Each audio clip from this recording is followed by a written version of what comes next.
Hello, welcome to St Michael's Hill. Today I'm going to have a look at this Hornby Class 37.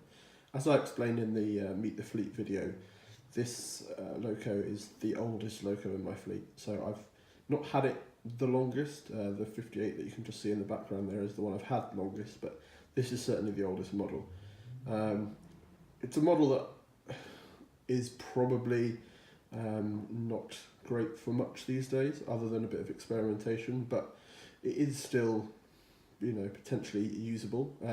It's something that I don't mind risking in detailing and all that sort of stuff. So I do want to kind of have a go with it, see what I can do with it, maybe change quite a lot of it, but it would be nice to keep it running. So this video today is just going to be having a look at the way it runs. It runs perfectly fine, and for an old DC model it runs really, really well.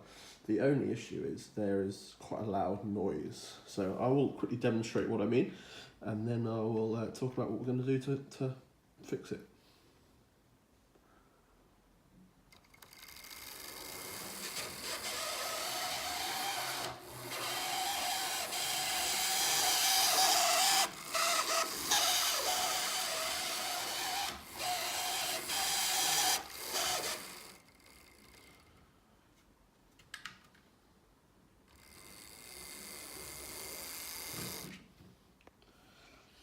So as you can hear, at high speed there's quite a distinctive whine. I've had a quick look online, and it seems like this is quite a common problem for the old Hornby locos, and it could well just be down to a case of it needs some oil and some lubrication, and that might well fix it. So I'm going to take off the body shell, have a look at what's inside, maybe give it a bit of an oil, see if there's anything that's obvious that's causing the issue, and we'll go from there, see what we can do. So with these old Class 37s, there's actually no need to remove the body shell to get to the mechanics. So all you need to do is get the motor bogie and just place a screwdriver just inside the clip, apply a little bit of pressure, and it comes out. Once the bogey's been removed, you can just pull this little clip here, and just removes the motor bogie from the rest of the unit. So having opened up the motorised bogie, everything looks like it's fairly clean, to be honest. There's certainly no obvious grime or hair or anything like that. I will give it a quick clean and then maybe a quick lubrication, and to see if that does anything for it. If not, then I might have to open up the motor itself and see what's inside. But I think the first step is just a quick lubrication of the gears and the axles. The lubricant I'm using today is from the Woodland Scenics Hobby Lube range. It's HL653, which is the ultralight oil. So I'm just going to place a little bit of that on the axles and the motor unit and see if that does anything.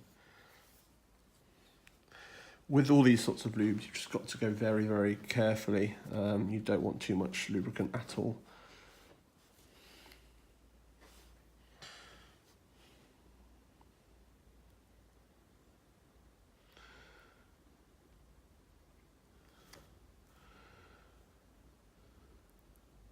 I'm just putting like the merest drop on each of the axles, and then I will just make sure this centre piece coming from the motor has a little bit of oil too.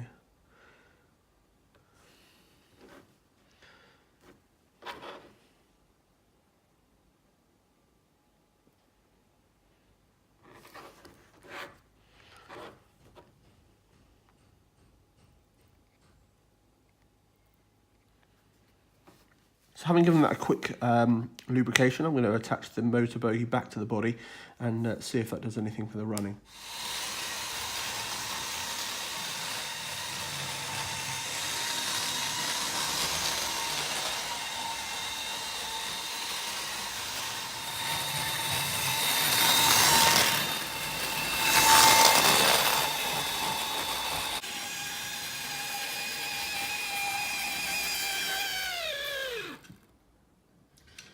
So the loco's been running now for probably half an hour, 15 minutes in each direction. It's still as you can hear, making the noise. So I think we're going to need to do a little bit more investigation about what it is that is causing it.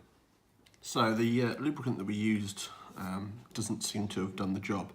So what I'm going to do is I'm going to take apart the motor a little bit and see if we can't clean up the inside and maybe lubricate the armature a little bit and see if that helps. So the first thing I'm going to do is just disconnect the wire that's coming to the front here. So I'm just take a screwdriver and gently prise that off. Clean out the brushes and springs. You just need to pull these up, being careful that the spring that's inside doesn't jump out. There we go, there's the spring, and the brush has come out with it there. Do the same on the other side. Now if the brush doesn't come out with the spring, like this one hasn't, just a case of turning it over and giving it a quick tap.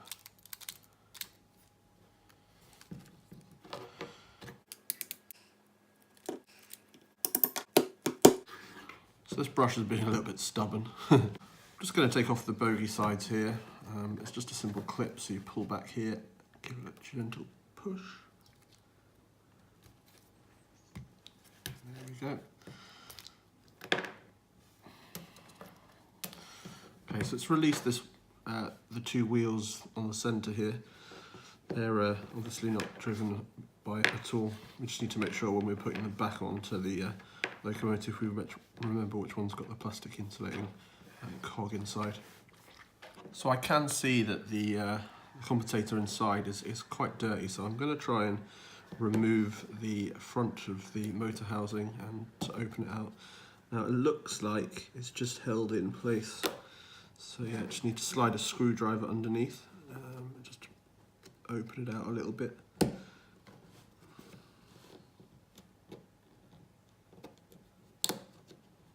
that just clips off, just slides out. Now we're going to lose the brush, there we go.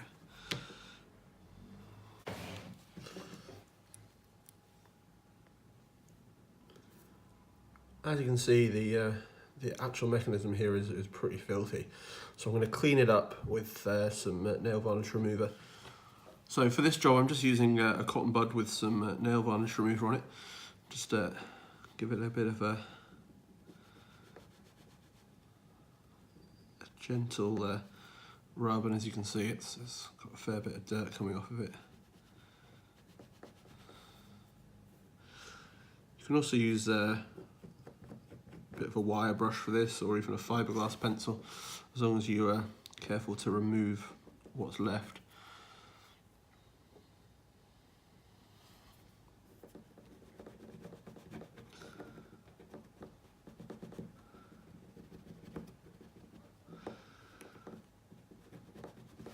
That's a lot better, as you can see.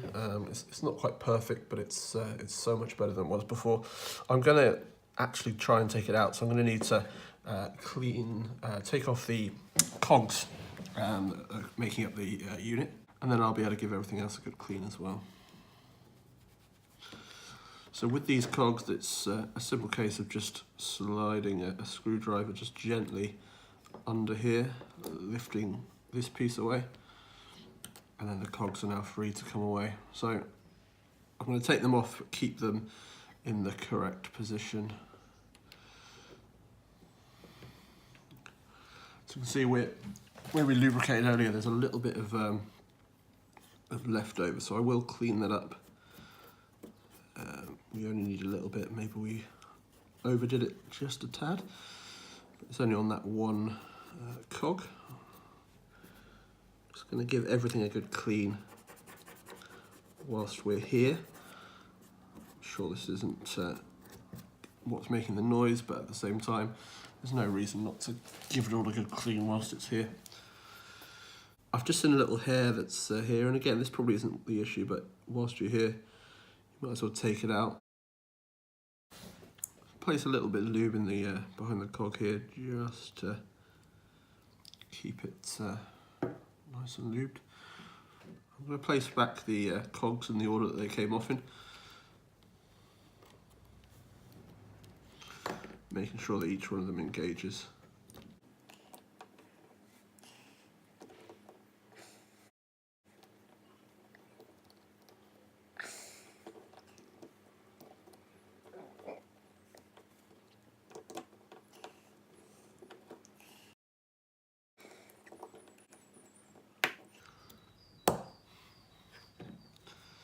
Just test that they're all, everything, the wheels are still turning, which they are, and everything looks good there. Just give it one last go over with nail varnish remover before we put the housing of the unit back on. Again, I'm going to have a real close look for hairs or anything. I can't see anything in there at all. Just, there's nothing there that's come out, which is good. Just a case of slotting this back onto the unit, making sure it's all lined up. There we go, that's clipped back into place. Now it's just a case of placing the brushes and springs back inside. The flat part of the brush is what needs to be against the commutator, so make sure that that is face down when you place it back in.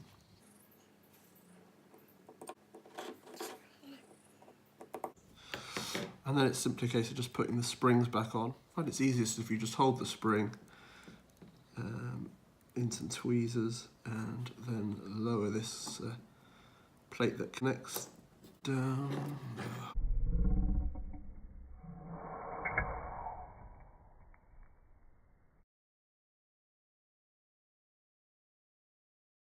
So the last thing I'm going to do is just quickly give this central piece here a quick lubrication and see if that works.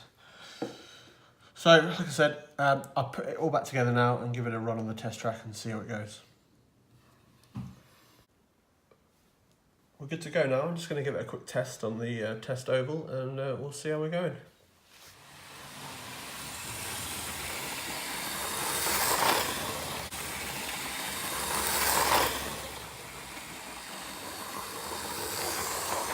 So as you can no doubt hear, the locomotive now is very quiet. It's so much better. I think it was the very last thing we did there where we lubricated the other side of the flywheel. I think it's the flywheel. I think that's what's really made the difference. It's quiet and right down, and it's very smooth and it's a good ride. It does lead me to think that I should put some effort into making the appearance better. So that's something I might do at some point.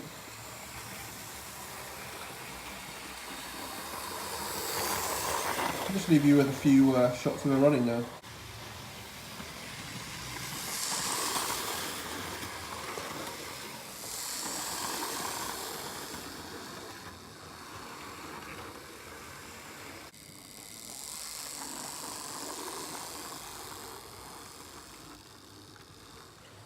I think that wraps it up for today. Thank you very much for joining me, and I'll see you again soon. Cheers.